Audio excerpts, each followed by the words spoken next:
حبیب ہے۔ اعوذ باللہ من الشیطان الرجیم، بسم اللہ الرحمن الرحیم۔ خواتین و حضرات، السلام علیکم ورحمۃ اللہ وبرکاتہ و مغفرتہ۔ پروگرام احکام شریعت اور فقہ حنفی سے متعلقہ شرعی مسائل کے ساتھ ایک دفعہ پھر آپ کی خدمت میں حاضری کا شرف حاصل ہے۔ اولاً میں دعا کرتا ہوں کہ جتنے رمضان میں ہمارے بھائی بہنوں نے عبادات کی، کسی بھی جہت سے، کسی بھی نوعیت کی، اللہ تعالیٰ انہیں قبول فرمائے، اور باسی ہی صحیح لیکن باسی عید مبارک آپ کی خدمت میں پیش کرتا ہوں۔ اور پہلے کچھ شوال کے روزوں کے بارے میں گزارش کر دوں۔ نبی کریم صلی اللہ علیہ وسلم نے ارشاد فرمایا، جس نے رمضان کے روزے رکھے، اس کے بعد 6 شوال کے روزے رکھے تو اللہ تبارک و تعالیٰ اسے پورے سال کے روزوں کا ثواب عطا فرماتا ہے۔ یہ ایک روایت میں گویا کہ اس نے پورے سال روزے رکھے۔ مفہوم وہ ہے جو میں نے آپ کو پہلے عرض کیا، یعنی نتیجہ رزلٹ یہ ہے۔ تو اس کا مطلب یہ ہوا کہ شوال میں 6 روزے اگر آپ نفلی رکھ لیتے ہیں تو انشاءاللہ رمضان کے روزوں کے ساتھ مل کر پورے سال کے روزوں کا ثواب حاصل ہو جائے گا۔ اس میں یاد رکھیں یہ نفلی روزے ہیں، اس میں ان کے ساتھ قضا کی نیت نہیں کر سکتے۔ مثلا بعض بہنوں کے جو اسے رمضان کے روزے نکل جاتے ہیں تو وہ پوچھتی ہیں کہ کیا ہم وہ قضا روزے انہی شوال کے روزوں کے ساتھ نیت کر کے رکھ لیں؟ ایسا نہیں ہے، یہ شوال کے روزے علیحدہ رکھنے پڑیں گے، تبھی تو پورے سال کے روزے کے کور ہوں گے کہ 30 وہ اور 6 یہ 36 تو 360، ایک روزہ 10 کے برابر سمجھ لیں ہیں تو 360 کے برابر بنیں گے جو اسلامی ایئر کے اعتبار سے ڈیز بنتے ہیں، تو اس لیے علیحدہ ہی رکھنا ہوگا۔ دوسرا یہ غلط فہمی ہے کہ عید کے دوسرے دن سے اسٹارٹ کرنے ہوتے ہیں ورنہ نہیں ہوں گے، ایسا نہیں ہے، پورے مہینے میں جب چاہیں آپ رکھ لیں۔ اور تیسرا یہ کہ اس میں لگاتار رکھنا لازم نہیں ہوتا، آپ ایک روزہ رکھیں 2 دن کا گیپ کر لیں، پھر ایک روزہ رکھیں 2 دن کا گیپ کریں، اس طرح، لیکن شوال میں 6 کی گنتی پوری کر لیں اور نفل کی نیت سے آپ یہ روزے رکھیں، انشاءاللہ برکت حاصل ہوگی۔ کچھ اور پھر کویسچنز ہیں، کسی نے پوچھا ہے کہ اگر وہ کہتے ہیں کہ میں کچھ ایسا مواد تیار کر کے دیتا ہوں لکھنے کا، یعنی رائٹنگ کا میرا کام ہے، تو بعض اوقات مجھے کام ملتا ہے میں خود تیار نہیں کرتا ہوں، کسی ویب سائٹ پہ پڑا ہوتا ہے، کسی ایپ میں ہوتا ہے، وہاں سے میں اٹھا لیتا ہوں اور ان کو دے دیتا ہوں، یا ایسے ایپس ہوتے ہیں جس میں کوئی کام بالکل فوراً تیار، وہ ایپ ہی تیار کر کے دے دیتا ہے اور میں دے دوں، تو کیا اس کے پیسے لینا درست ہے؟ دیکھیں آپ، اس میں پہلی بات تو یہ کہ اگر کہیں سے مواد اٹھاتے ہیں تو وہ انلیگل نہیں ہونا چاہیے، اگر اس کے رائٹس ریزروڈ ہیں، حقوق محفوظ کیے گئے ہیں اور منع کیا گیا ہے کہ آپ اس کو نہیں لے سکتے، تو ایسا تو آپ مت اٹھائیے گا ورنہ آپ گناہ گار ہوں گے۔ انلیگل بھی کام نہیں ہونا چاہیے، یعنی انلیگل کوئی مواد ایسا نہ ہو۔ اور تیسری چیز یہ ہے کہ آپ جب ڈیل کرتے ہیں تو یہ نہ کہیں کہ میں آپ کو لکھ کر دوں گا، بلکہ آپ یہ کہیں کہ آپ کو یہ مواد تیار شدہ مل جائے گا، اتنے میں ملے گا، بس یہ کہہ کے آپ کریں۔ پھر اگر آپ کوئی محنت سے اس کو کہیں سے اٹھاتے ہیں، لیتے ہیں اور جائز طریقے سے، اس میں شرعاً کوئی حرج نہیں ہے۔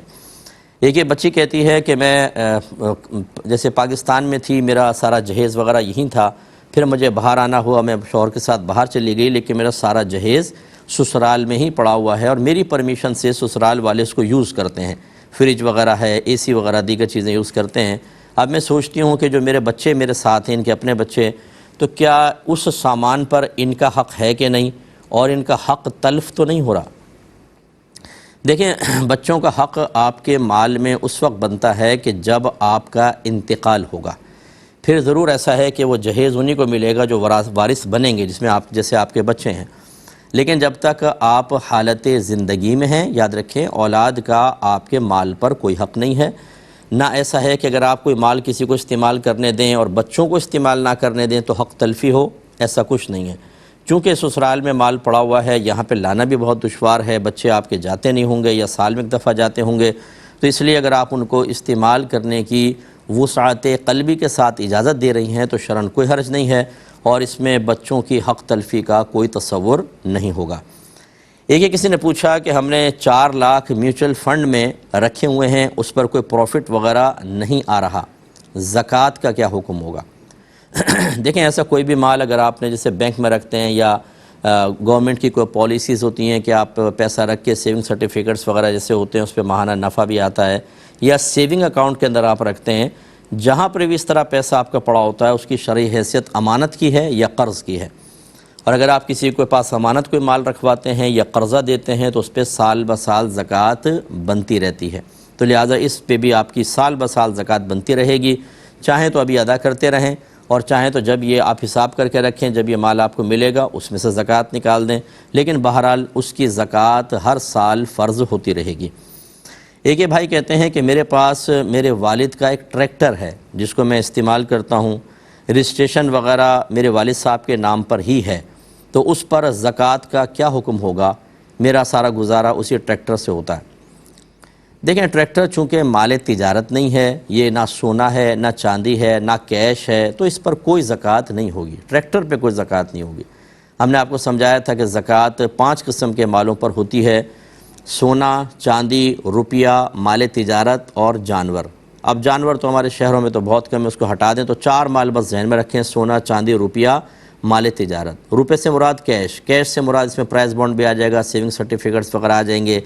اور آپ نے کسی کو قرض دیا ہے وہ بھی اسی میں شامل ہوتا ہے۔ مال تجارت وہ ہوتا ہے کہ جس کو آپ نے خالصتاً بیچنے کی نیت سے خریدا ہو،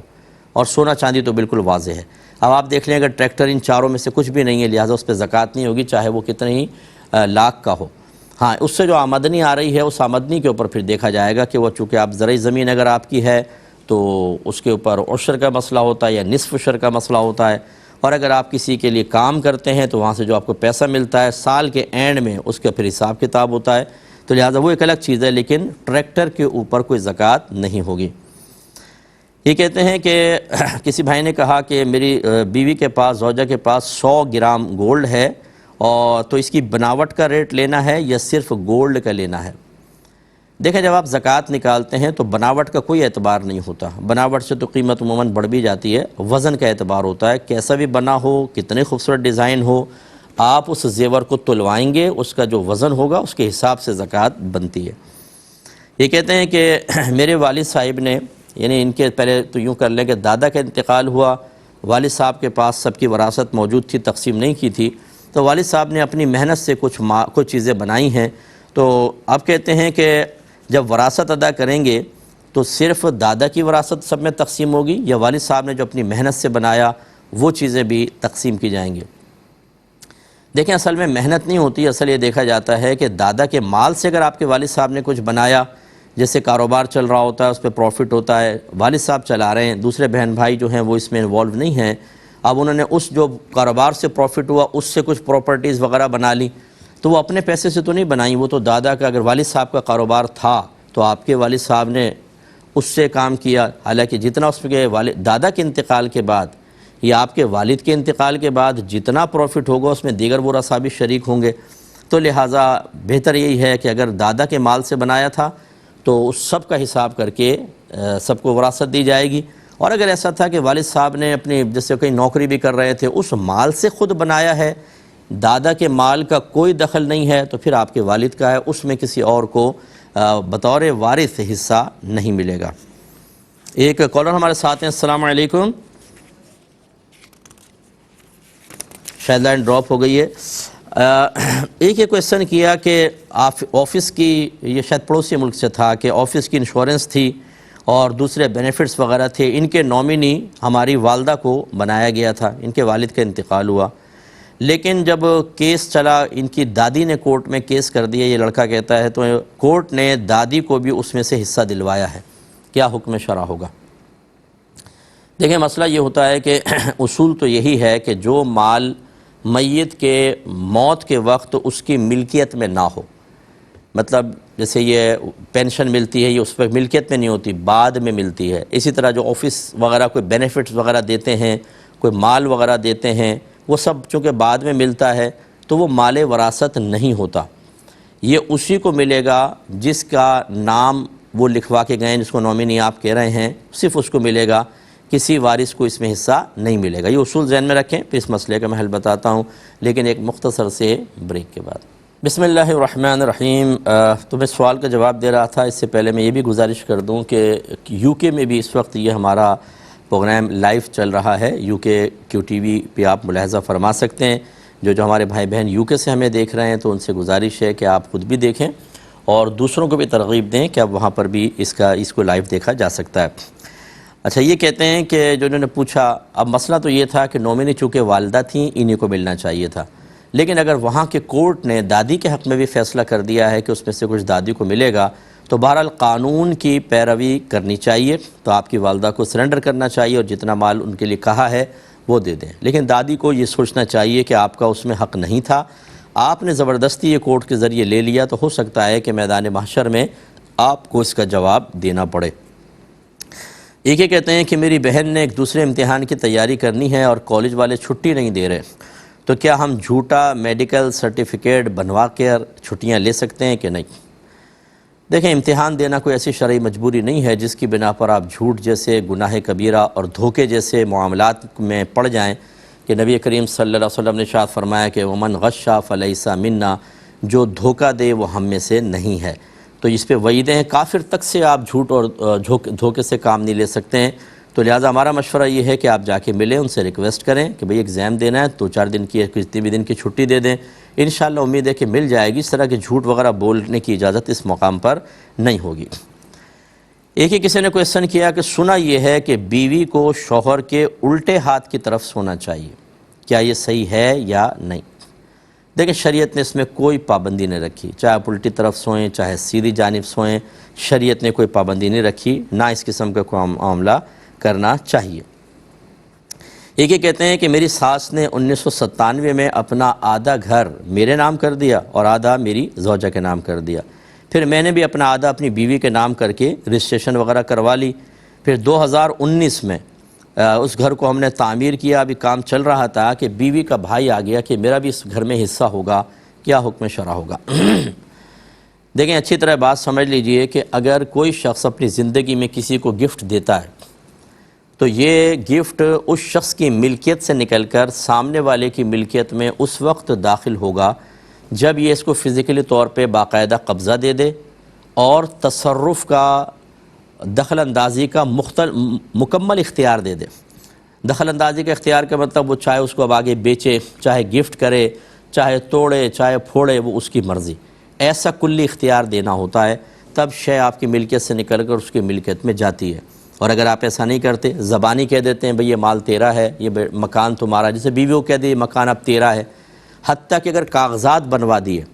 کاغذات بھی باقاعدہ، لیکن اس کو اس طرح تصرف کا اختیار نہیں دیا، اسی گھر میں رہ رہے ہیں، سب کچھ ہے، بیوی بیچ نہیں سکتی، کرائے پہ نہیں چڑھا سکتی، لیکن رجسٹریشن اس کے نام کروا دی ہے، تب بھی یاد رکھیں شرعی لحاظ سے یہ مال شوہر کی ملکیت سے نکل کر بیوی کی ملکیت میں نہیں جائے گا، لہذا اگر شوہر فوت ہوگا تو یہ مال وراثت ہے، دیگر ورثاء کو بھی حصہ ملے گا۔ لہذا اگر آپ یہ چاہتے ہیں کہ اپنی زندگی میں کسی کو دے کر اور ایسا دے دیں کہ دوسرا کوئی میرے مرنے کے بعد اس میں تصرف نہ کرے، تو زندگی میں دینا پڑے گا اور کلی اختیار کے ساتھ دینا پڑے گا، ورنہ وہ آپ کی ملکیت سے نہیں نکلے گا، آپ کا جیسے انتقال ہوگا تو دیگر ورثاء کو اس میں حق ہے۔ اب جیسے اب یہ مسئلہ ہے کہ اگر ساس نے داماد اور بیٹی کے نام کیا اور مکمل اختیار بھی دے دیا، اب یہ گھر چاہے تم بیچو چاہے کچھ بھی کرو، اسی طرح جو بھائی ہمارے پوچھ رہے ہیں آپ نے بیوی کے نام کیا تو کیا اس طرح کر دیا تھا، مکمل اختیار دے دیا تھا؟ اگر ایسا ہے تو پھر تو ٹھیک ہے، آپ کی زوجہ کے حوالے ہو گیا، انہی کے، وہ اس کی مالکہ ہو گئیں، اب آپ کے برادر لو کو کوئی حصہ نہیں ملے گا۔ لیکن اگر ساس رہ بھی رہی ہیں ساتھ میں، آپ بھی رہ رہے ہیں، کہا کہ بھئی تمہارا ہوگا، عادت تمہارا عادت تمہارا، اور کوئی مطلب یہ کہ تصرف کا اختیار نہیں دیا، بعد میں چاہے آپ نے جیسے کہہ رہے ہیں رجسٹریشن کروائی، تو پھر یہ ساس کا ہی مال رہے گا،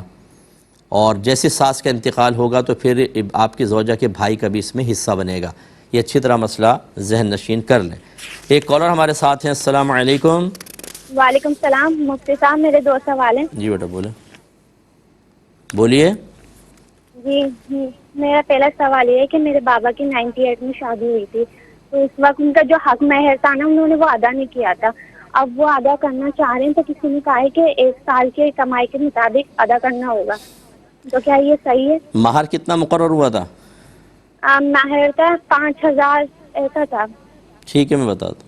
اور اور دوسرا سوال مفتی صاحب، میرا دوسرا سوال یہ کہ ایک دفعہ اسکول میں مجھے کچھ پکچر دی تھی پاکستان کی لڑکیوں کی،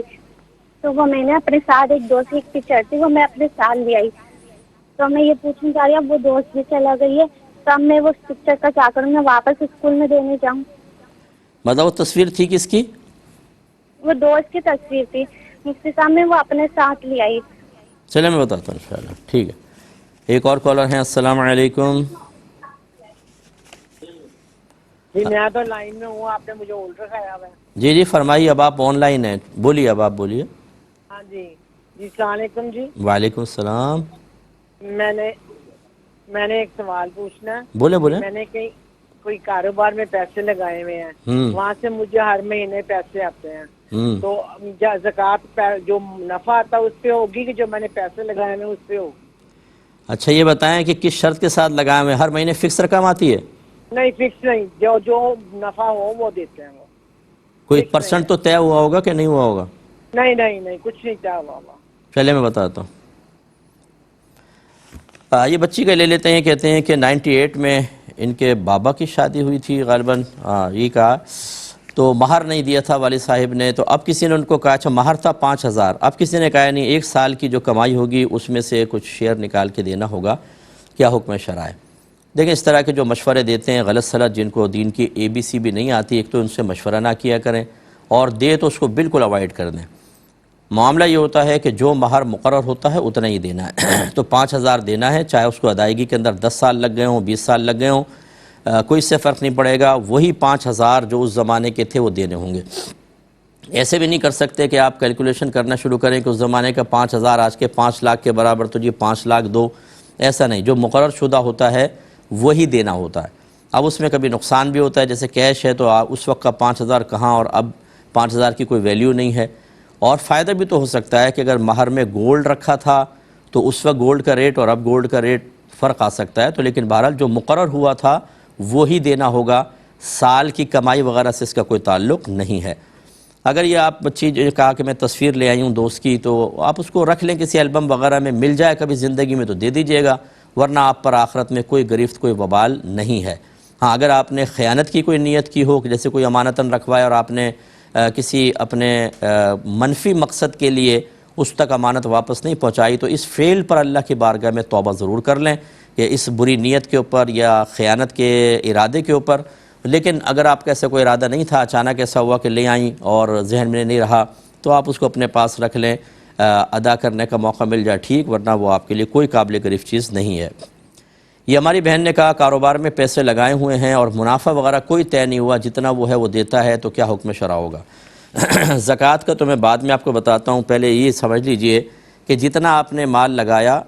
سب سے اس کو مداربت کہتے ہیں, کہ آپ نے مال لگایا اور سامنے والا محنت کر رہا ہو, اس کو شرعاً مداربت کہتے ہیں. اور اگر آپ بھی مال لگائیں وہ بھی مال لگائے تو اس کو شرکت کہا جاتا ہے. دونوں کے اندر نفع کی مقدار پرسنٹ کے اندر طے کرنا لازم ہوتا ہے, کہ ہر سال یا ہر مہینے یا ہر 3 مہینے کے بعد حساب کریں گے, جتنا پروفٹ ہوگا اس کا 50% آپ کا 50% میرا, یا 70 اور 30% جو آپ طے کرنا چاہیں. لیکن اگر آپ نے طے نہیں کیا تو اس کو کہتے ہیں مجہول منافع. اس کے مجہول کے مقابلے میں آتا ہے معلوم. نون ہونا چاہیے, ان نون نہیں ہونا چاہیے بالکل ہی. آپ نے مجہول رکھ لیا, پتہ ہی نہیں کتنا منافع, تو یاد رکھیں یہ مداربت فاسدہ کہلاتی ہے. یعنی وہ کرنے والا بھی گناہ گار ہوا اور آپ بھی گناہ گار ہیں, مسلسل دونوں گناہ گار ہو رہے ہیں. یہ ناجائز آپ نے پیسہ انویسٹ کیا, اللہ کی بارگاہ میں توبہ کریں اور اس سے فوراً اپنا پیسہ واپس لیں. اس کے بعد پھر ہم سے مشورہ کیجیے گا, پھر ہم آپ کو کہیں گے. اچھا اب اگر فرض کر لیں چلیں آپ نے دیے ہوا ہے, حل میں یہ تو میں نے تو آپ کو بتا دیا مداربت فاسدے ختم کرنا واجب ہے, نہیں کریں گے تو آپ بھی گناہ گار ہیں وہ بھی گناہ گار. دوسرا یہ کہ جتنا مال آپ نے دیا ہوا ہے, پروفٹ وغیرہ پہ کوئی زکوٰۃ نہیں, جتنا مال آپ نے دیا ہوا ہے اس پر آپ کو سال بہ سال زکوٰۃ دینی ہے. مثلا اگر آپ نے 4 سال پہلے 10 لاکھ روپے دیے تھے, تو سمجھ لیں 4 سال کی اس 10 لاکھ پر زکوٰۃ بنے گی. ایک سال میں آپ زکوٰۃ پہلے نکالیں گے, پھر اگلے سال کی, پھر اگلے سال کی, پھر اگلے سال کی زکوٰۃ نکالنی ہوگی. اور اس مداربت کو ختم کریں. ہمیشہ جب کوئی اس طرح کی انویسٹمنٹ کریں کسی عالم مفتی سے مشورہ کریں. آپ کی نگاہیں ہوتی ہیں پروفٹ کے اوپر, اپنے ذاتی مفادات کے اوپر, اپنی بری موت کو, اپنی قبر کو, میدان معاشر کی ذلت رسوائی کو, جہنم میں داخلے کو بھی اگر پیش نظر رکھیں تو ہمارے اس طرح کے معاملات کبھی بھی غلط طریقے سے نافذ نہیں ہوں گے. ہمیشہ مشورہ لیا کریں. ایک مختصر بریک لیں گے, ہمیں یقین ہے آپ ہمارے ساتھ ہی رہیں گے. بسم اللہ الرحمن الرحیم. ابھی چونکہ وقفہ تھا تو بیچ میں کچھ کالز آ گئی تھیں, وہ ہم نے لے لی. ایک بھائی نے یہ پوچھا کہ اللہ تبارک و تعالیٰ کا تصور تو محال ہے, ہم ذہن میں یعنی کوئی ذہن میں تصور نہیں لا سکتے, لیکن کیا فرشتوں یا جنات کا تصور کر سکتے ہیں یا نہیں؟ دیکھیں سوال پیدا ہوگا کیسے کریں گے آپ نے کسی کو دیکھا ہو, پہلے یا اس کی مثل کوئی چیز موجود ہوتی ہے تو ہم اندازہ کرتے ہیں. جیسے کوئی افریقہ سے آیا اور اس نے کہا یار میں نے ایک جانور دیکھا ہے ہاتھی کی طرح تھا, تو ہمیں تھوڑا سا اندازہ ہوتا ہے اگر ہاتھی کو پہلے دیکھا ہو تو وہ کیسا ہوگا. لیکن نہ ہم نے جنات کو دیکھا کیونکہ وہ اپنی اصلی شکل میں تو نظر ہی نہیں آتے. وہ جب نظر آئیں گے, اگر آتے بھی ہیں تو وہ کسی اور ہی شکل میں نظر آئیں گے, جیسے چھپکلی کی شکل میں, سانپ یا کتے کی شکل میں. اور فرشتے جو ہوتے ہیں ان کے باقاعدہ پر ہوتے ہیں, یہ اڑتے ہیں, اور ان کو بھی ہم نے نہیں دیکھا اپنی نگاہوں سے. نبی کریم صلی اللہ علیہ وسلم نے تو جنات کو بھی ملاحظہ فرمایا, اور ملاحظہ فرماتے ہیں, اور جبریل امین کو اپنی اصلی شکل میں دیکھا. ہاں, مرنے کے بعد جو ہے وہ ہر شخص جو ہے وہ ان پوشیدہ چیزوں کو یہ ظاہر ہوں گی, وہ ان کو دیکھ سکے گا. لیکن زندگی میں تو مشکل ہے. اب ہوگا یہ کہ آپ نے کسی سوشل میڈیا پہ دیکھا ہوگا کسی نے کوئی جن کی فلم بنائی, جن کا تصور, وہ گندا سا تصور ذہن میں آئے گا, ہو ہا ہا ہا کہہ کے لگاتا ہوا. اور یا پھر وہ کوئی فرشتہ, جیسے وہ جی ہم نے کعبۃ اللہ پہ فرشتہ اڑتا ہوا دیکھا, کیمرے کے اندر آ گیا. وہ بھائی فرشتے کیمرے کے اندر آ ہی نہیں سکتے ہیں, کہ وہ تو کوئی فزیکلی طور پہ کوئی ہوتی ہے وہ چیز کہ آپ اس کو فوراً کیمرے میں کیپچر کر لیں. اور ہمارے بیوقوف لوگ بھیجیں گے فوراً, فرشتہ نظر آ گیا, فرشتہ نظر آ گیا, فرشتہ نظر آ گیا. اللہ تعالیٰ رحم فرمائے, جب ہم نے دین نہ سیکھا ہونا تو اسی طرح بیوقوف بنتے رہیں گے. کبھی عاملوں کے ہاتھوں, کبھی جعلی پیروں کے ہاتھ, اور کبھی اسی طریقے سے کیمرہ ٹرک کرنے والوں کے ہاتھوں میں ہم بالکل پاگل بنتے رہیں گے اور اصل دین سے دور رہیں گے. تو بہرحال ان کا تصور بالکل قائم نہیں ہو سکتا, لہٰذا قائم نہ کریں تو بہتر ہے. اگر اللہ تعالیٰ کبھی آپ کو کوئی پہنچے ہوا ولی ہو, یا آپ کو کسی ولی کی صحبت کی برکت سے دکھوا دے تو ایک الگ بات ہے. لیکن اب ایسے اولیاء ہیں نہیں, عمومی طور پہ فراڈی آپ کو بہت سارے ملیں گے. اس لیے یہ میرے اس جملے سے یہ نہیں کہ چلو کسی ولی کو تلاش کریں کہ وہ جنات یا فرشتے دکھا دے, وہ اس کو خود اپنا نہیں پتہ ہوگا کہ وہ کیا فرشتے اور جنات دکھائے گا, ان سے دور رہیں تو بہتر ہے. ایک یہ کہتے ہیں کہ اگر کوئی ٹرین میں سفر کر رہا ہو اور استقبال قبلہ نہ کر سکے, مثلا قبلے کی سمت تو پتہ ہے لیکن اس طرف رخ کر کے کھڑا ہونا بہت مشکل ہے, تو کس رخ نماز پڑھیں؟ دیکھیں شرعی مسئلہ یہ ہوتا ہے کہ جب آپ ٹرین وغیرہ میں نماز پڑھ رہے ہیں سواری پر, اور استقبال قبلہ آپ کے لیے انتہائی دشوار ہو جائے, تو پھر جس رخ آپ آسانی سے نماز پڑھ سکتے ہیں پڑھ لیجئے. اب اس میں اختلاف ہے کہ بعد میں اس کو لوٹانا ہوگا کہ نہیں. ہم تو منع کرتے ہیں کہ لوٹانے کی حاجت نہیں ہے, آپ کی نماز ہو گئی. بعض علماء لوٹانے کا کہتے ہیں, اگر آپ احتیاطاً لوٹا لیں تو بہت اچھا ہے. ایک یہ کہتے ہیں کہ اگر برتھ پہ ہم سجدہ کریں تو ہو جائے گا کہ نہیں, کہ بڑی نرم نرم سی ہوتی ہے وہ. دیکھیں ہو جائے گا, بس آپ یہ ہوتا ہے جب اتنی نرم چیز ہوتی ہے کہ اس پہ سر رکھ کے اتنا دبائیں کہ مزید نہ دبے, تو بس وہ زمین کی سختی والی جو شرط رکھی گئی ہے وہ پوری ہو جاتی ہے, آپ کی نماز ہو جائے گی. ایک بہن نے کویسچن کیا کہ بچوں کو کارٹون والے کپڑے پہنانا کیسا؟ سنا ہے کہ اللہ کی رحمت کے فرشتے گھر میں نہیں آتے. دیکھیں ایک تصویر سے یہ ہے حدیث میں کہ نبی کریم نے ارشاد فرمایا کہ جس گھر میں کتا اور حالت جنابت میں کوئی شخص, یعنی جس پہ غسل واجب ہو گیا ہو, چاہے مرد یا عورت, اور تصویر ہو, اس گھر میں اللہ کی رحمت کے فرشتے نہیں آتے. لیکن وہ تصویر سے مراد ہے وہ تصویر جو آپ نے تعظیماً لگائی ہو باقاعدہ, جیسے دیوار پہ تعظیم کے ساتھ لگاتے ہیں, یا مجسمے وغیرہ ہیں, یہ جیسے شو پیسز ہوتے ہیں, گھوڑے کے واضح چہرہ ہے, یا اور کوئی اس طرح کے آپ نے لگائے ہوئے ہیں, یہ رحمت کے فرشتوں کے آنے کی راہ میں رکاوٹ بن سکتے ہیں. جبکہ بچوں کو جو کارٹون کے کپڑے پہناتے ہیں تو وہ ویسی مقام حقارت پہ بچہ زمین پہ لوٹتا ہے, ادھر ادھر جاتا ہے, گرتا پڑتا ہے, تو وہ مقام تعظیم بہرحال نہیں ہے. اگرچہ افضل اور اعلیٰ یہ ہے کہ کارٹون والے بھی نہ پہنائیں, لیکن بعض اوقات بچوں کا اپنا شوق ہوتا ہے, چھوٹے چھوٹے بچے ہوتے ہیں وہ خوش ہوتے ہیں, آپ نے پہنا دیے تو اس میں گناہگار ہونے کا تو نہیں کہا جائے گا. اور لیکن یہ بھی نہیں ہے کہ رحمت کے فرشتے نہیں آئیں گے, انشاءاللہ یہ رکاوٹ نہیں بنیں گے. ایک کہتی ہیں کہ جیسے واش روم میں واش بیسن ہوتا ہے, بعض اوقات بچوں کی گندگی وغیرہ ہم اسی پہ کھڑے ہو کے دھلوا دیتے ہیں, بعد میں اس کو کلین کر دیتے ہیں, تو کیا وہاں پر کھڑے ہو کر وضو کر سکتے ہیں یا نہیں؟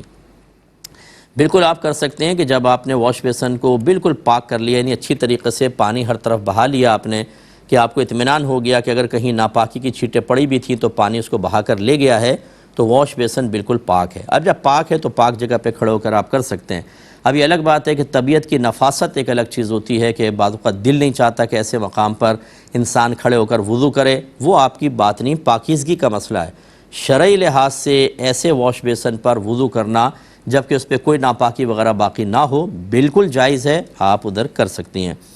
ایک کسی نے کہا کہ اگر کوئی حالت احرام میں تھا, سویا اور اس کو احتلام ہو گیا, نائٹ فال ہو گیا, اور چادریں ناپاک ہو گئیں احرام کی, تو اب کیا وہ ان چادروں کو دھو سکتا ہے یا نہیں؟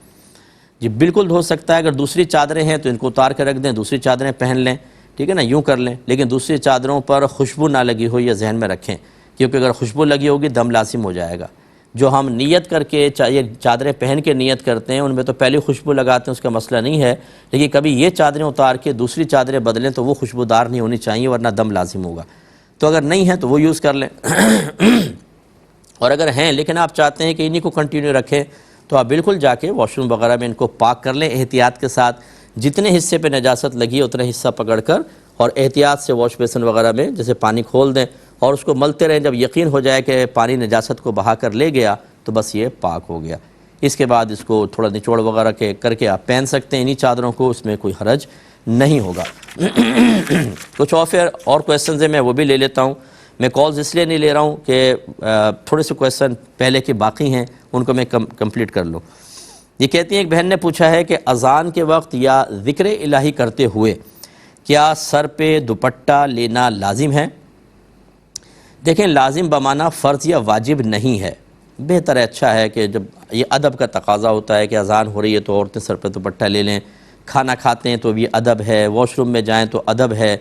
اور اگر فرض کر لیں کوئی بہن اذان کے وقت برہنہ سر رہتی ہیں دوپٹہ نہیں اوڑھتی، اس میں گناہ کا کوئی تصور نہیں ہے۔ یاد رکھیں بعض لوگ یہ کہتے ہیں کہ جی گھر میں بھی عورت اکیلی ہو تو دوپٹہ اوڑھ کر رکھے، یہ کیوں رکھے جبکہ نامحرم بھی نہیں ہے؟ فرض کریں صرف شوہر ہیں یا والد صاحب ہیں، بھائی وغیرہ ہیں، اگر وہ دوپٹہ نہیں لیتی سر کے اوپر شرعاً بالکل جائز ہے۔ تو بعض کہتے ہیں نہیں سر پہ دوپٹہ ہر وقت ہونا چاہیے کیونکہ جنات بھی ہوتے ہیں اور یہ فلاں، تو جنات سے پردے کا کہاں حکم ہے یہ بتائیے؟ جنات سے تو پردے کا حکم ہی نہیں ہے، تو خواہ خواتین کو مقید کرنا۔ اب وہ چولہے کے سامنے کھڑی ہوئی آپ نے فتویٰ دے دیا کہ سر پہ دوپٹہ لے کر رکھیں ہر وقت، بیچاری جلنے کا اندیشہ،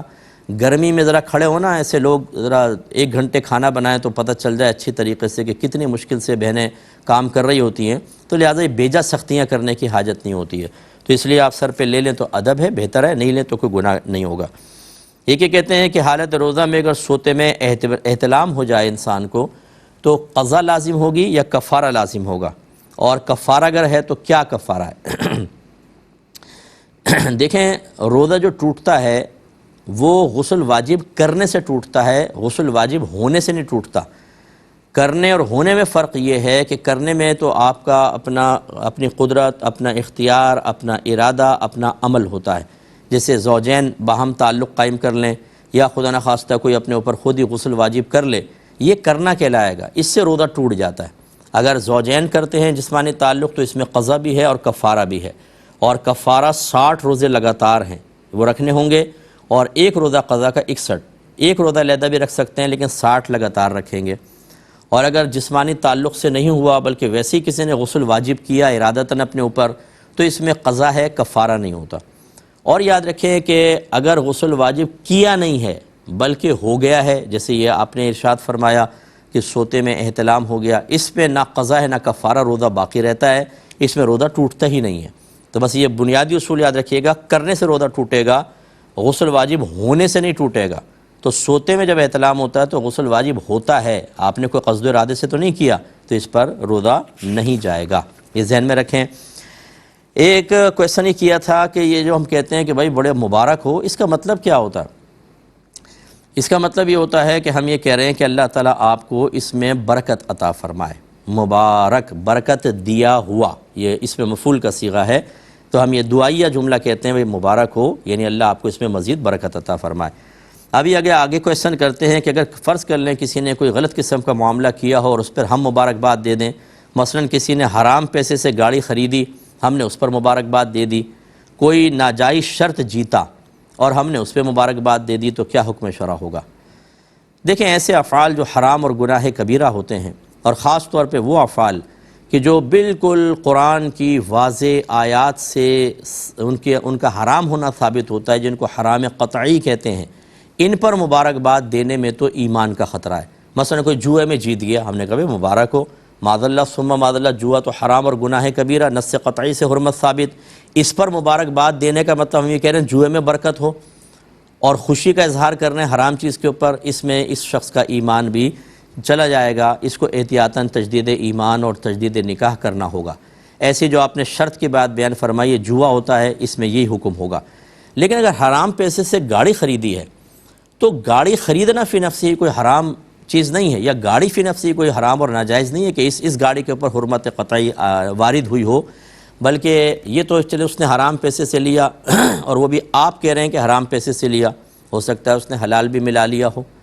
لے کر آ گیا، ذرائع آمدنی بعض اوقات حرام نظر آ رہے ہوتے ہیں لیکن حلال بھی ہوتا ہے۔ تو خلاصہ کلام یہ ہے کہ گاڑی کا مسئلہ ایک علیحدہ ہے، اس پر اگر آپ نے مبارکباد دے دی تو حرج نہیں ہے، لیکن جو دوسرا مسئلہ آپ نے ذکر کیا اور اسی طرح اس کی مثل ایسے مسائل جس میں حرمت بالکل واضح ہو، ان پر اگر آپ مبارکباد دیں گے تو ایمان کا مسئلہ بنے گا۔